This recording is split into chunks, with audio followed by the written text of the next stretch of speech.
Hey guys, welcome to another Ned's Tool Talk video. This video, yes, we got some line trimmers out in front of us, but we're not reviewing a line trimmer as a tool. We're gonna be talking about how do you actually go about using one of these things. How do you prepare yourself? How do you dress yourself? How do you respool the line? How do you approach edging or whipper snipping or anything? How do you even whipper snip without getting yourself covered in the grass? So without further ado, sit down in your chair and let's get started with this video.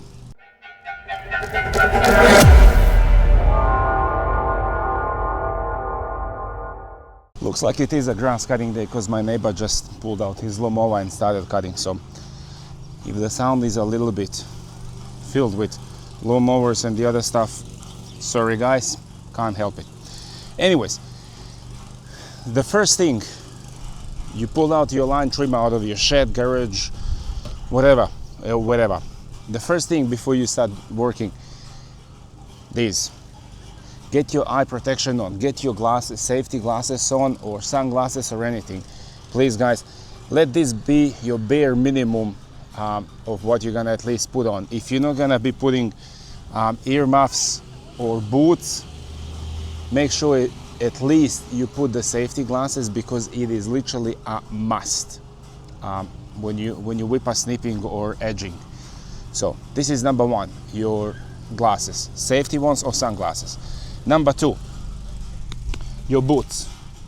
You, if possible, wanna be whipper snipping your lawn in your boots. So don't be in open top type flip-flops or something, or thongs. Make sure you got boots, or if not boots, at least some runners, because if this line comes across your toe, if you're barefoot, you're gonna be calling an ambulance, or your wife's gonna be driving you to the emergency very quickly. Trust me, that never happened to me, thankfully. I pay attention to what I'm doing, but that's your two things. Now the third one, see these things that I've got? These are your boot sock protectors or whatever. These things cost $8 in Bunnings, okay? They are so inexpensive and they are so worth the money, because now when I'm done with the job, my shoes and my socks are gonna stay clean. It's not gonna be filled with grass. Okay, so that's the first segment. We got that out of the way. Now, how do you approach the tool? Well, hear me out now. So in front of me here, I have two types of line trimmer. The first one here it's a 36-volt trimmer, but this is more of your standard trimmer where you've got the head and the motor on top, and there's a shaft coming through the trimmer. The second one here is a bit of a newer style, where this is your battery and electronics, the trigger, but the motor is on the head itself. So right here, guys, this is the motor for the trimmer, and this one from Ryobi, it's called Whisper series. Now, one thing in common for both of these trimmers is they have a bump feed head, and it's a fast spool head. What does that mean? Well, bump feed head means if you're cutting the grass and if you run out of line, all you need to do is bump it and more line's gonna come out for you. Okay, so that's one thing. Fast spool head. See this arrow here, and there's another one on the bottom. See this? It's not lined up now. Well, if you line this like that now, okay, this arrow across the green bump feed section, and this black arrow here and a black arrow under. Then if you line that up, and if you look, if there's no line in here, and you look through this hole and this hole at the other end, you'll see directly through those holes. So once that happens, you can feed the line from one end and it's gonna come out on the other end. So once you feed the line, pull it out. So line it up like that, pull it out to the end. Make sure you got even amount of line on both ends, and you just twist this green bit clockwise. See, like this, now it's coming in, okay? And that's how you spool your trimmer. Now it's a perfect example for bump feed. Now look.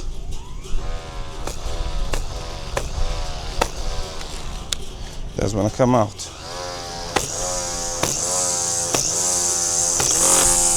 So that's the full.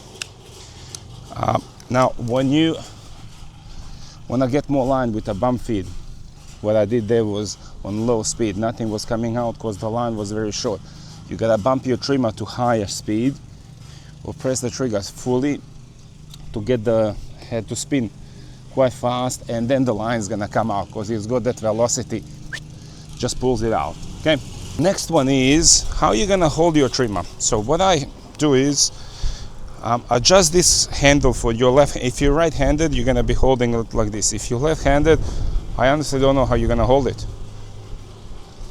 I don't know any left-hand people. Anyways, so what I do is I hold it like this. When I'm whipper snipping normal, so I just go like that, okay? Left hand is on a handle, right hand's on a trigger and on a safety. Okay, like that. But when I'm edging, I flip the tool and I hold it like this. So I put technically the battery and stuff under my arm and I go like that. Now I've seen some people doing it like this. Okay, now you got the tool a bit further out of you, a bit further out from you, which honestly I don't think that's right or wrong. It's just all up to the personal preference which way you're gonna be holding it. Now also keep in mind the tool, the Whisper Series type tool or a whipper snipper is gonna be much heavier on the bottom, on the head, than your conventional trimmer. This trimmer is gonna be heavier on top than on the bottom, which in a way it's probably better if you're a bit of an older person because you're not holding too much weight down. Next thing we're gonna tackle, I always, because lawnmower can't get close to the fence, so I always take off 10, 15, 20 centimeters here and I edge this strip. So we're gonna tackle that now. So, and you're gonna see which way to whipper snip and not to cake yourself on with the grass. Now remember guys, whipper snippers, they turn to the left, okay? Counterclockwise. So it always throws grass and clippings to the left side, okay? Now what does that mean? That means if you whipper snipping like this, it's gonna throw everything on your left leg. But if you whipper snipping like this, it's gonna throw everything away from you and minimal on your leg. So let me show you.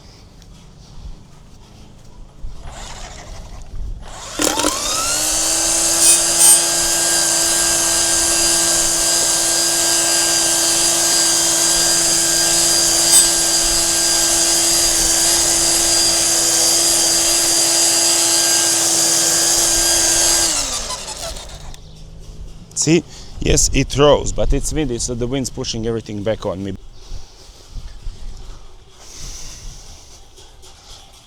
So you just done whipper snipping the edges and you don't have an edger. How do you edge with a whipper snipper? That's what I'm gonna show you now. Now, there's a couple of important things. Actually, you can see very minimal dust on me, and I've trimmed my whole front yard all around. Majority of it. There's a couple of things I missed in the middle. Anyways, how do you edge? Well, you haven't got an edger. Now you're thinking, oh my goodness, I can't make my edges look neat and pretty with a whipper snipper. I'm just gonna destroy everything. Let me tell you, you won't. Bit of a practice and bit of a attention to detail, and watch a couple of my videos and you're gonna be, I'm not gonna say a pro, but very good at edging with a whipper snipper. You can get probably as close as 90% of results with a whipper snipper compared to an edger. So yes, edger is better and it's easier to do, but if you're careful at what you're doing, you can get very, very, very close with a whipper snipper to the actual results of a edger job. So let's get to edging now. So again, when you're edging with a whipper snipper, it's gonna throw everything on on the left side of your working area. Always edge from the grass side or wherever possible, because you're gonna give that a bit of that angle to the grass, so it's gonna look neater finish. So let's get edging done.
Alright mate, we're done whipper snipping. Now it's time for me to mow the grass, but that's where this video ends. It's about a whipper snipper, it's about how to use the tool. So let's go through the pretty much basics. Eye protection, a must. Ear protection, earmuffs, if you feel like you need them, fair enough. You don't really need them for battery powered tools. Boots or runners a must. Open toe footwear, not an option. One of these boot protectors or sock protectors, very desirable and recommended. Guys, they're only $7.50 to $8 in Bunnings for a pair. It's really inexpensive. Let's see. And my socks and boots are very well protected, and your wife's not gonna be pissed off at you coming in a dirty socks in a house. The tool, as a tool, very simple, not much to it. Stay behind the tool. Make sure when you're edging along the garden beds and stuff, you're edging with the right side of the tool, not the left side of the tool, because then you're gonna be throwing all your clippings on your garden bed. When you whipper snipping along the paths, concrete paths and stuff, always whipper snip with the right side of the tool as well, because then you're throwing your clippings back onto the grass, not on a footpath, concrete or whatever. So if you whipper snipping with the left side, you're just gonna throw everything on the concrete. But if you whipper snip with the right side, you're gonna throw everything back on the grass. Majority of it makes it easier for you. Also, what I do is I always whipper snip and edge first, then I blow all the clippings back on the lawn, and then I mow, because like that you pick up all those clippings with a mower, so it ends up neater and nicer, rather than mow and then edge and whipper snip and then just throw clippings on your freshly cut mower and you have big clippings ending up on the lawn. It just looks ugly and messy. So that's my advice. That's your quick, simple intro in Whipper Snipper, how to use it, how to keep yourself safe, and how to achieve a pretty nice finish after your job is done. Guys, thank you for tuning in. Have a good day. Like, share, subscribe, and I'll see you in the next one. Bye. Ciao.